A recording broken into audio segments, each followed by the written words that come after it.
Hello students, welcome to Paragon Classes. Class 12th के आज के हमारे लेक्चर में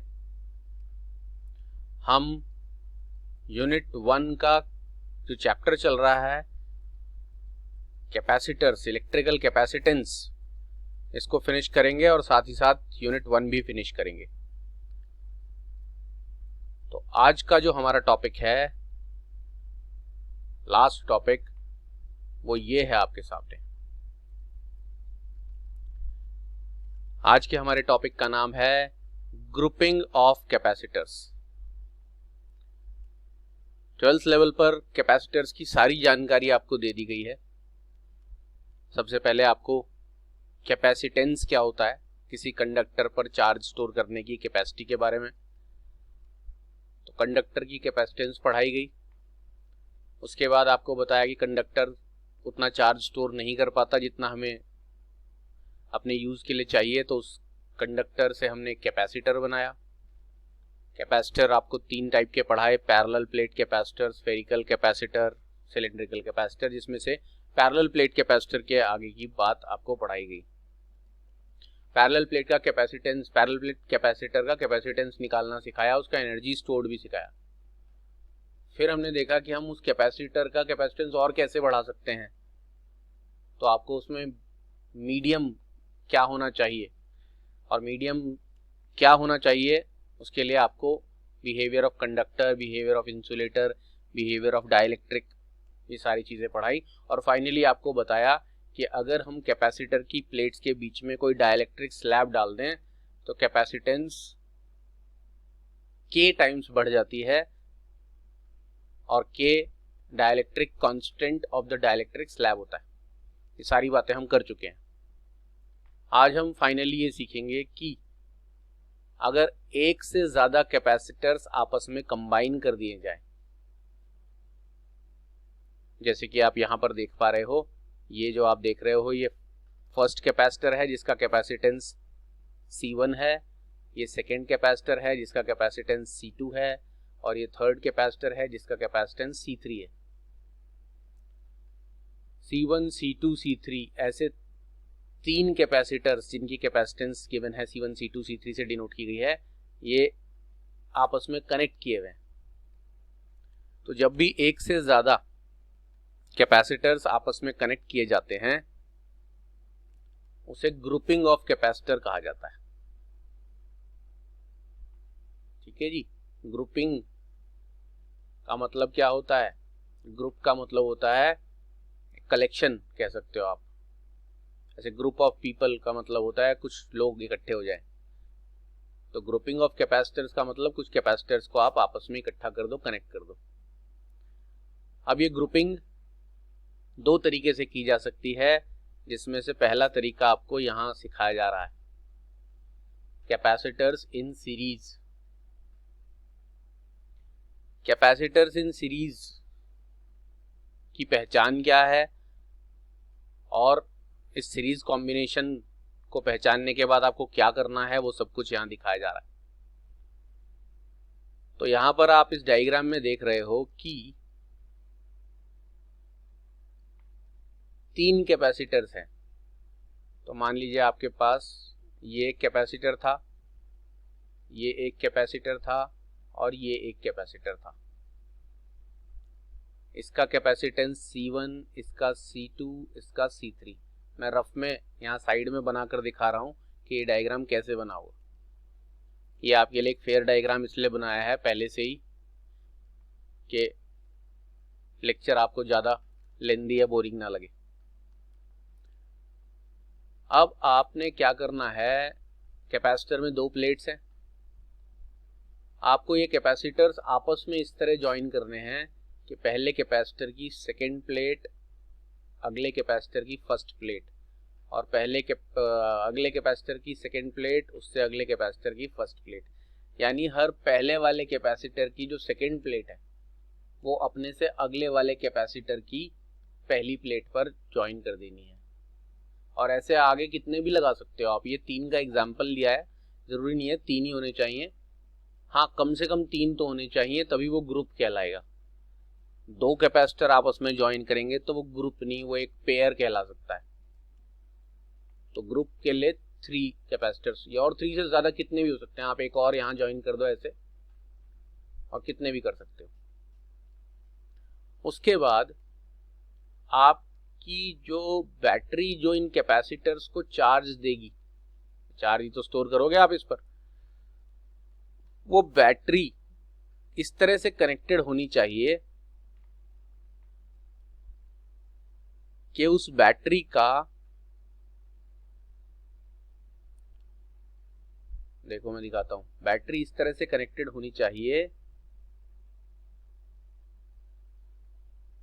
यहां से कनेक्ट कर दिया है, कि बैटरी का जो पॉजिटिव टर्मिनल है वो सबसे पहले कैपेसिटर की एक प्लेट पर लगाओ, और उसके बाद वो कैपेसिटर अगले से अगले से अगले से, और सबसे आखिरी कैपेसिटर की प्लेट ज्वाइन होनी चाहिए बैटरी के नेगेटिव टर्मिनल से। यानी ये जो बैटरी या सेल आपका लगा है, ये बैटरी या सेल का एक टर्मिनल सबसे पहले कैपेसिटर पर और दूसरा टर्मिनल सबसे आखिरी कैपेसिटर पर, और बीच में जितने मर्जी लगा दें वो बैटरी से डायरेक्टली कनेक्टेड नहीं है। हर बीच का कैपेसिटर अपने पहले वाले और अपने अगले वाले से कनेक्टेड है। बैटरी के ऊपर कुछ लिखा होता है, जैसे आप एक रिमोट का सेल खरीद कर लाते हो, उस पर 1.5 वोल्ट लिखा होता है। फिलहाल के लिए मान लें कि बैटरी के पॉजिटिव और नेगेटिव टर्मिनल के बीच में पोटेंशियल डिफरेंस, जिसकी वजह से करंट फ्लो करता है, वही वोल्ट में होता है, तो वो potential difference of the battery V है। अब ये बैटरी क्या करेगी, बैटरी का पॉजिटिव टर्मिनल चार्ज सप्लाई करेगा, कितना चार्ज, Q, और वो चार्ज प्लस Q है, और वो इस प्लेट पर स्टोर हो जाएगा, जो प्लेट बैटरी के पॉजिटिव टर्मिनल से कनेक्टेड है, यानी प्लस Q। यहां से फ्लो करके गया और यहां जाके स्टोर हो गया। अब ऑटोमेटिकली आपको बताया था कि सामने वाली प्लेट के इनर फेस पर नेगेटिव चार्ज इंड्यूस हो जाता है। ये कैपेसिटर जब सबसे पहले दिन बताया गया था उस दिन एक्सप्लेन किया था। और पीछे वाली तरफ पॉजिटिव चार्ज आता है, जो कि जब ये अकेला कैपेसिटर होता था तो ये अर्थ पर चला जाता था, लेकिन जो पीछे वाला यहाँ पॉजिटिव चार्ज है, ये प्लस Q हुआ तो यहाँ माइनस Q आएगा अंदर वाली तरफ। पीछे का जो प्लस Q है वो इस वायर से फ्लो करके यहाँ पहुंच जाएगा।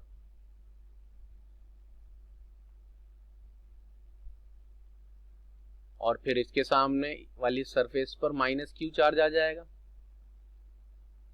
और पीछे वाला जो प्लस Q है वो इस वायर से फ्लो करके यहाँ पहुंच जाएगा। और फिर इसके सामने यहाँ माइनस Q आ जाएगा,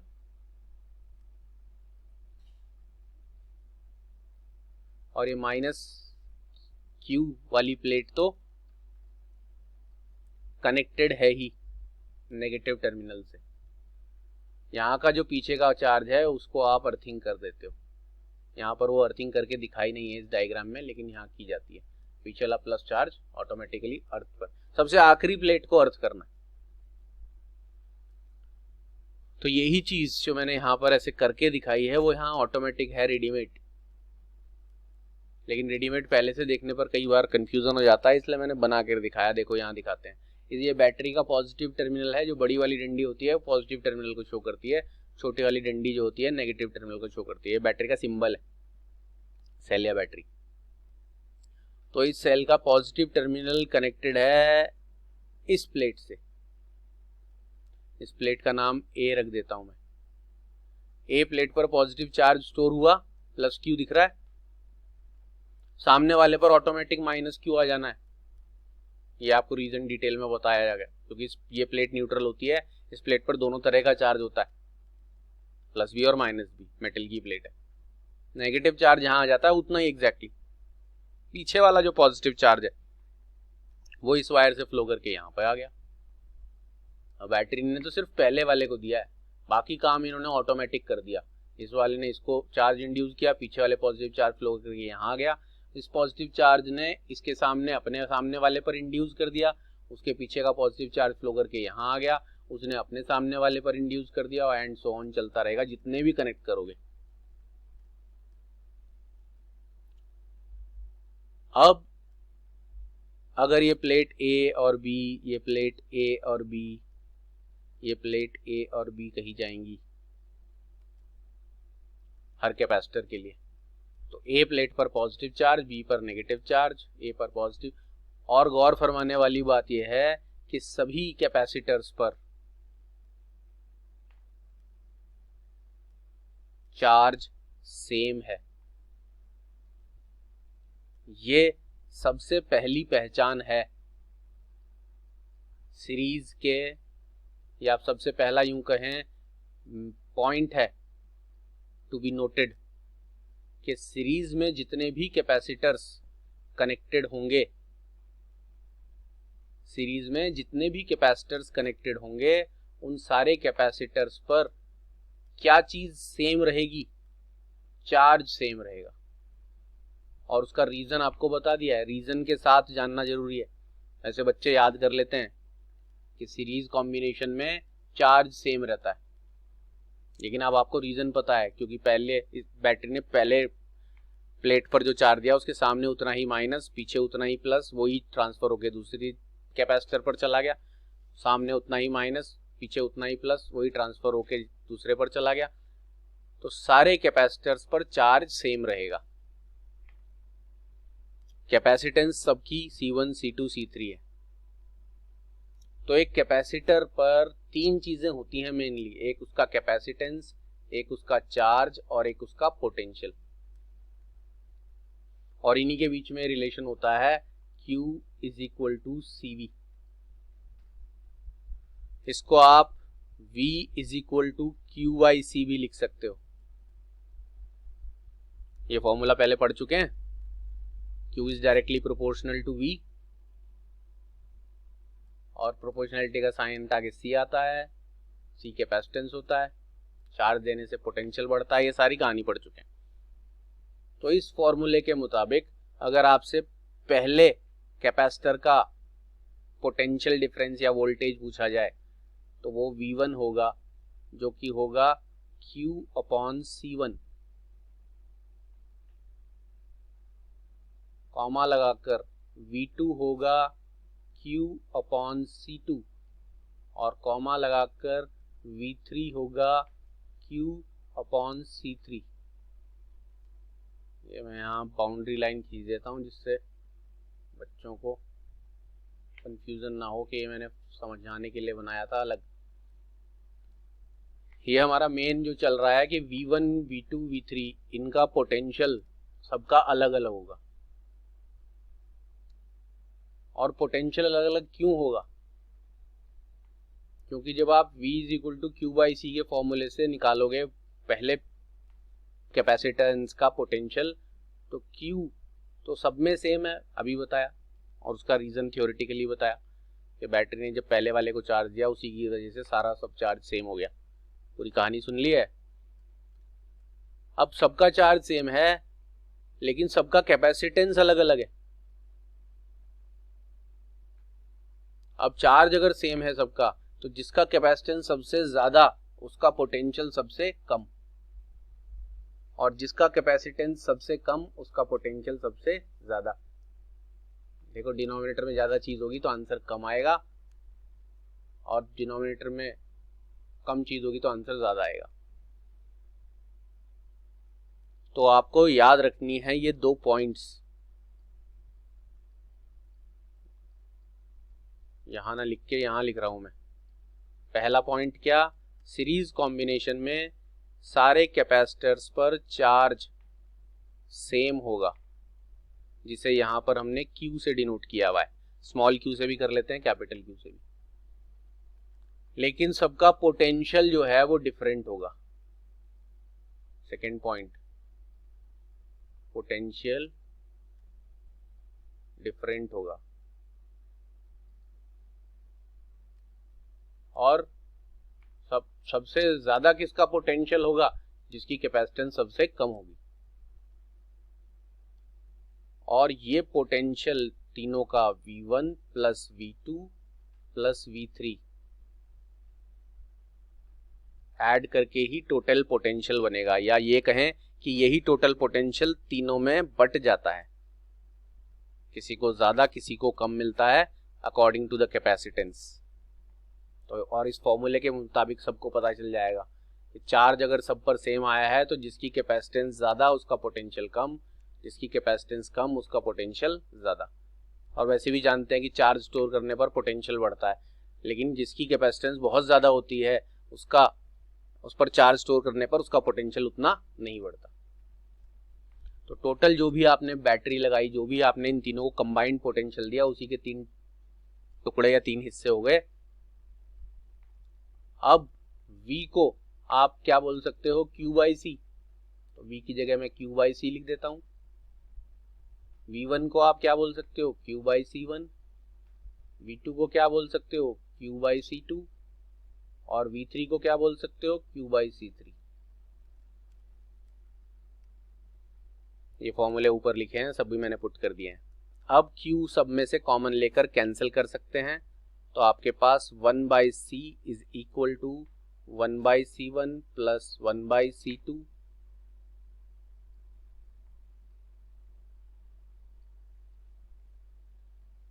प्लस 1/C3। ये जो हमारा फॉर्मूला आ गया है, इस फॉर्मूले से आप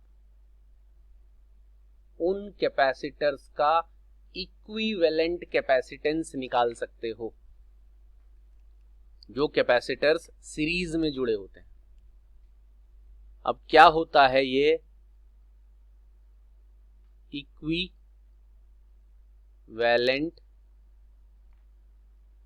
कैपेसिटेंस या कैपेसिटर? कैपेसिटर होगा तो उसकी कैपेसिटेंस होगी, तो इक्विवेलेंट कैपेसिटर की कैपेसिटेंस को ही इक्विवेलेंट कैपेसिटेंस कहा जाएगा। इक्विवेलेंट कैपेसिटर का मतलब इन तीनों को हटाकर एक ऐसा कैपेसिटर अगर लगा दें जो वही काम कर दे जो ये तीनों मिलकर कर रहे हैं, तो उस अकेले कैपेसिटर को इन तीनों का इक्विवेलेंट कैपेसिटर कहा जाएगा और उसकी कैपेसिटेंस को इन तीनों की इक्विवेलेंट कैपेसिटेंस कहा जाएगा। तो ये फॉर्मूला हम इसलिए सीखते हैं कि आपको ऐसे क्वेश्चन आएंगे, न्यूमेरिकल्स आएंगे, वी सेंड करेंगे आपको इन न्यूमेरिकल शीट इसका कैपेसिटर्स का।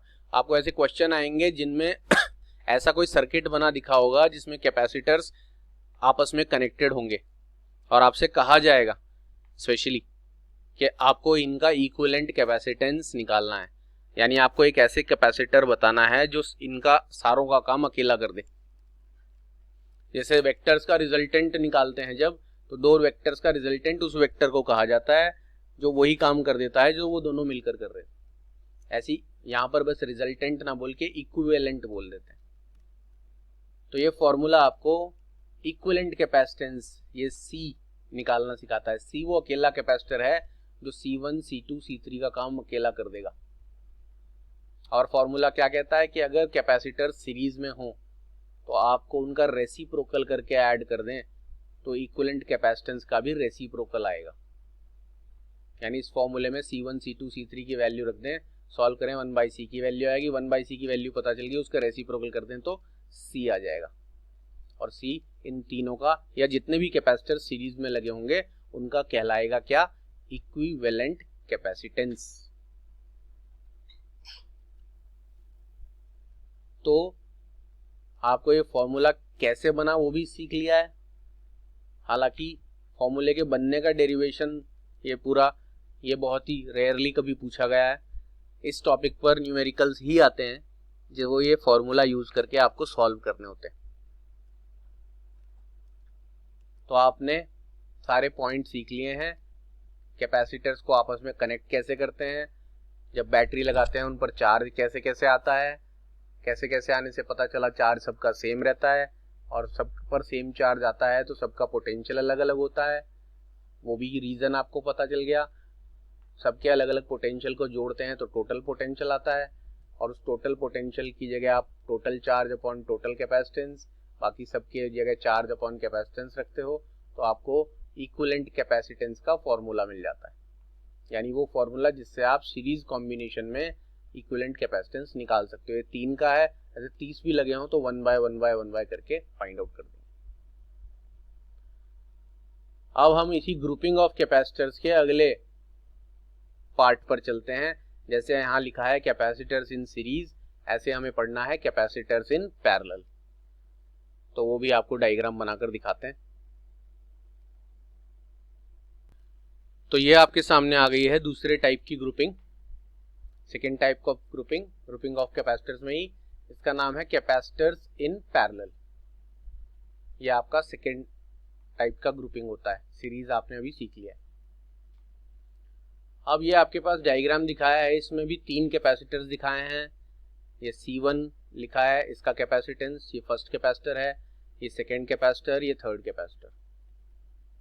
इसका भी कॉम्बिनेशन मैं आपको पहले बना के दिखाता हूँ, जो कंपेयर कर सकते हैं आप पिछले कैपेसिटर के ग्रुपिंग से। इसमें आपके कैपेसिटर्स आपस में एक दूसरे से कनेक्टेड नहीं होंगे। उसमें पहला कैपेसिटर की प्लेट सेकेंड प्लेट दूसरे कैपेसिटर की फर्स्ट प्लेट से कनेक्टेड थी, और बैटरी से सिर्फ पहला कैपेसिटर कनेक्टेड था और आखिरी। रिवाइंड करके देख सकते हैं, ये बात मैंने बताई है। इसमें क्या है, ये मान लीजिए C1 है, ये C2 है और ये C3 है। यहाँ पर इनके अंदर लिख दिया कैपेसिटेंस, बाहर भी लिख सकते हैं, कोई दिक्कत नहीं है। इन सभी कैपेसिटर्स की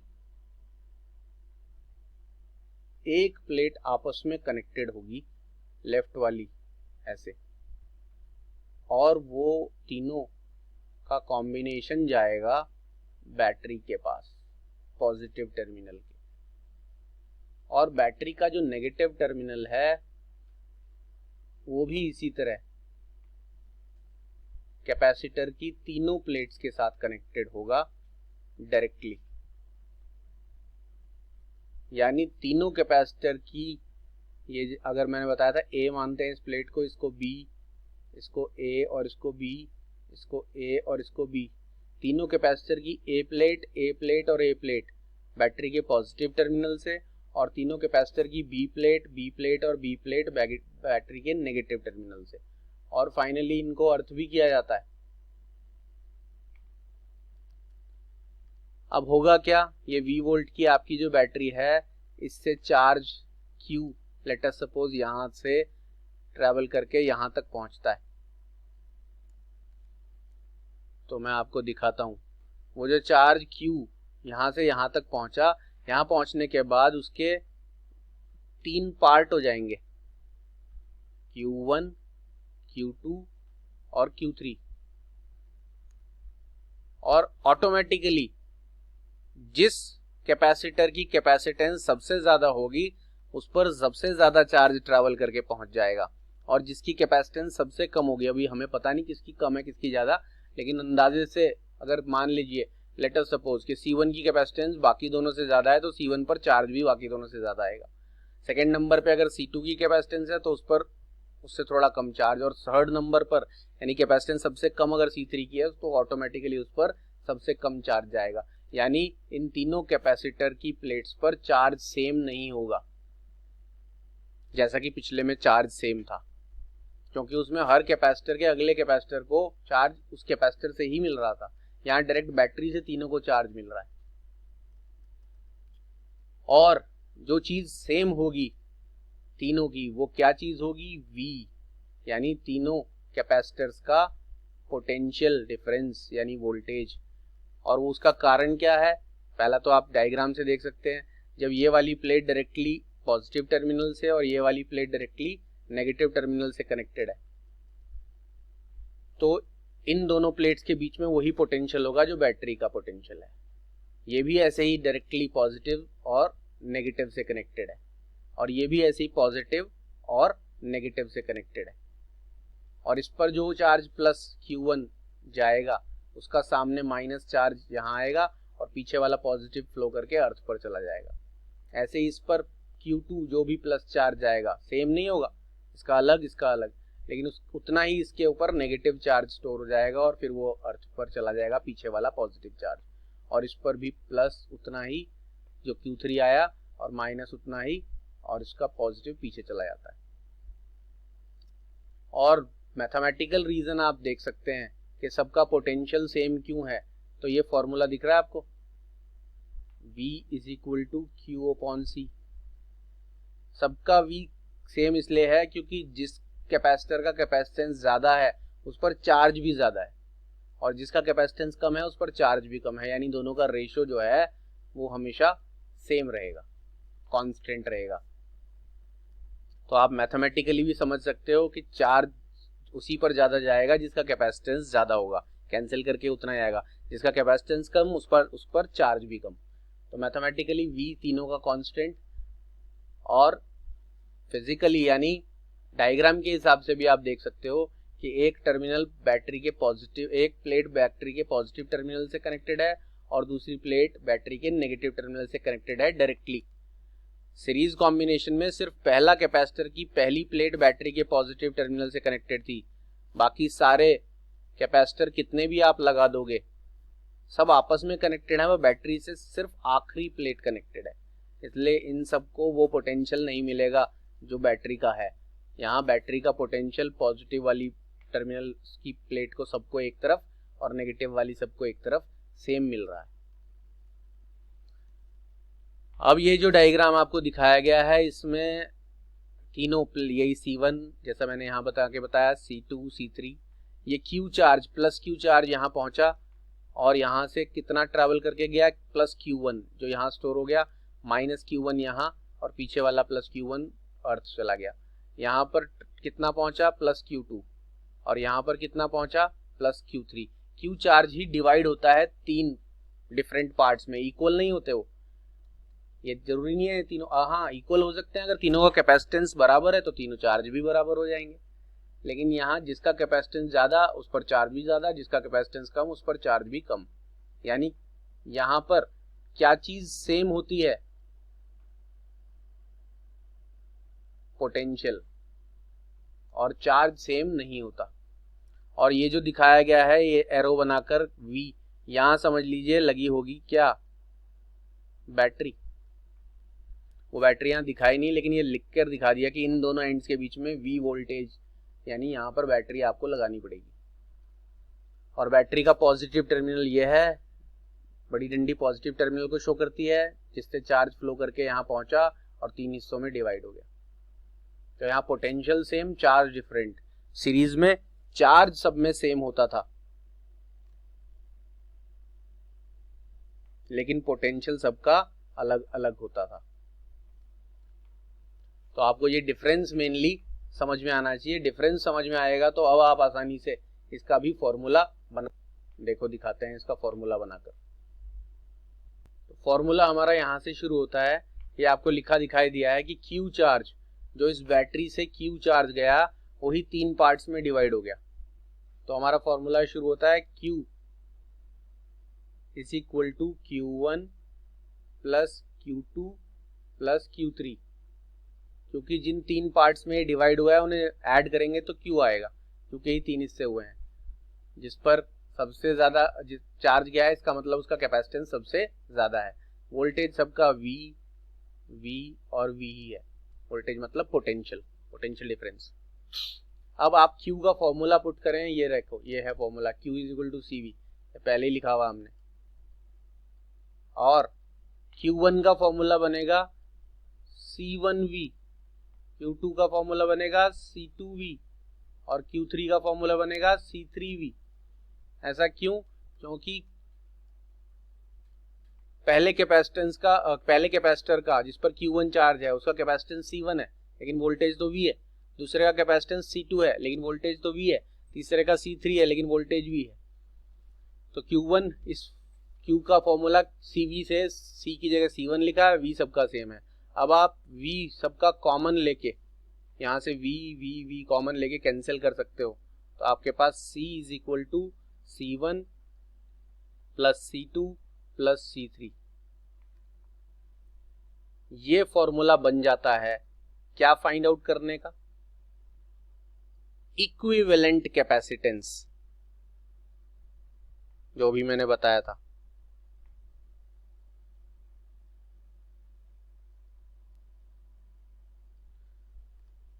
ये equivalent capacitance C find out करना है। क्या होता है इक्विवेलेंट कैपेसिटेंस?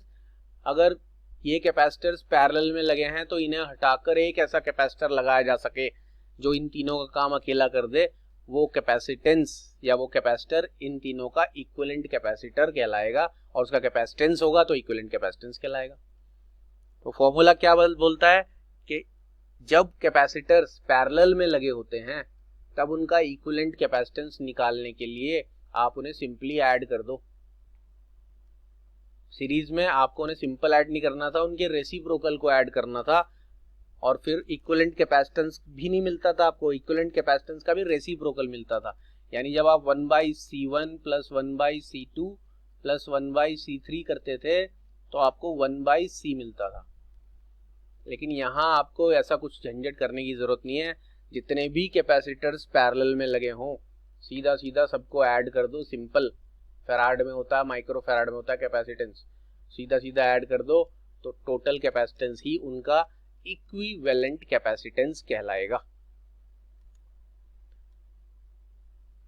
तो आपने सीरीज और पैरेलल कॉम्बिनेशन क्या होता है, कैसे होता है, विद रीजंस, क्या चीज सेम क्या चीज डिफरेंट, ये सारे थियोलॉजिकल पॉइंट्स न्यूमेरिकल सॉल्विंग में बहुत काम आएंगे। बच्चे सोचते हैं बस हम ये फॉर्मूला याद कर लें कि सीरीज में ये करके जोड़ना है, पैरेलल में ये करके जोड़ना है, और इस फॉर्मूले पर ही ध्यान देते हैं वो। लेकिन ये फॉर्मूला बिल्कुल एंडिंग में काम आता है। ज़्यादातर न्यूमेरिकल सॉल्विंग में आपके ये जो लॉजिक मैंने बताए हैं, क्यों पोटेंशियल सेम, क्यों चार्ज सेम, ये सारे जो बीच के लॉजिक है वो सब बहुत काम आते हैं। सबसे पहले तो ये क्वेश्चन में जो नेटवर्क आपको दिया होगा उसमें पता लगाना ही मुश्किल होता है कौन सीरीज है कौन पैरेलल है। फॉर्मूला तो तब आप अप्लाई करोगे। तो सीरीज और पैरेलल की पहचान ही ये है कि जिनका पोटेंशियल आपको सेम दिखेगा वो पैरेलल में, और जिन पर चार्ज आपको सेम दिखेगा वो सीरीज में होंगे। तो अब यहाँ पर थ्योरेटिकली ऑफिशियली ये चैप्टर फिनिश होता है और ये यूनिट भी फिनिश होता है, जो कि पूरे 12th क्लास का सबसे बड़ा यूनिट होता है, इलेक्ट्रोस्टैटिक्स।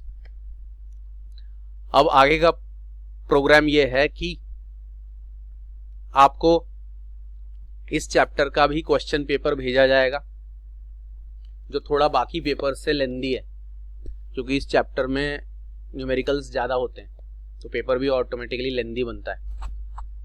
उसको करने के लिए आपको अच्छा खासा टाइम दिया जाएगा, कोई दिक्कत नहीं है।